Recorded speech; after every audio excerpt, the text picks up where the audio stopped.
ये कथा को कोई पंडाल मत समझिएगा कि ये कोई पंडाल है, यहाँ माइक लगा है, कोई प्रोग्राम चल रहा है, कोई शो चल रहा है। नहीं, ये क्या है? ये साक्षात भगवान श्री कृष्ण ही है, क्योंकि भगवान में और भागवत में दोनों में कोई भेद नहीं। और यहाँ तक कह दिया गया भगवान और भागवत, भगवान को आप देख नहीं सकते पर भागवत को आप देख सकते हो। भगवान को आप स्पर्श नहीं कर सकते पर भागवत को आप स्पर्श करके माथे पर उठा सकते हो।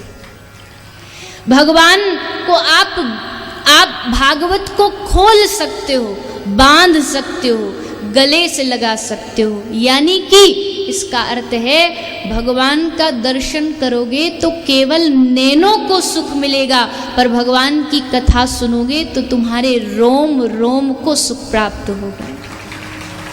यहाँ आंखों को भी आनंद आता है क्योंकि दर्शन होता है, यहाँ कानों को भी आनंद आता है क्योंकि श्रवण होता है, यहाँ हाथों को भी आनंद आता है क्योंकि यहाँ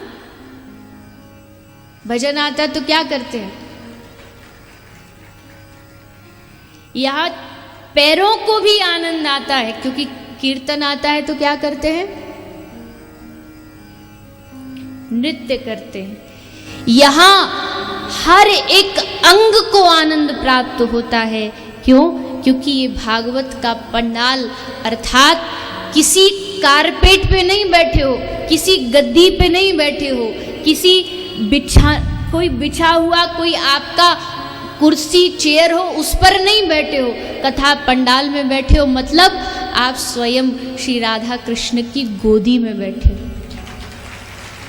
ये भाव अपने हृदय में रखना कि हम स्वयं ठाकुर जी की गोदी में उनके चरणों में बैठे हैं और तब इस कथा को श्रवण पान कर रहे हैं। ये कथा क्या है? ये कथा वर्षा है। आप सब कह सकते हो कि भोपाल में अब 7 दिन लगातार बारिश होने जा रही है, लेकिन बारिश, आप कहोगे ये क्या बात हुई, ठंड में नहाने में तो डर लगता, आप बारिश में भिगोगे। लेकिन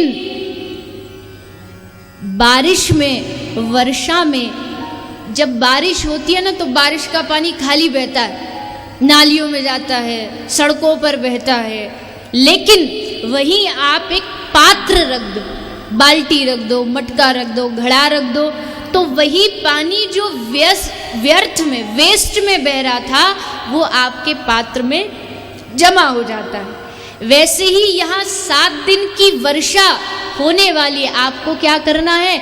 आपको अपना मन रूपी पात्र इस कथा में खोल के रखना है, और 7वें दिन जब आप यहाँ से उठोगे तो आपका घड़ा कृष्ण प्रेम की वर्षा से भीगा हुआ होगा।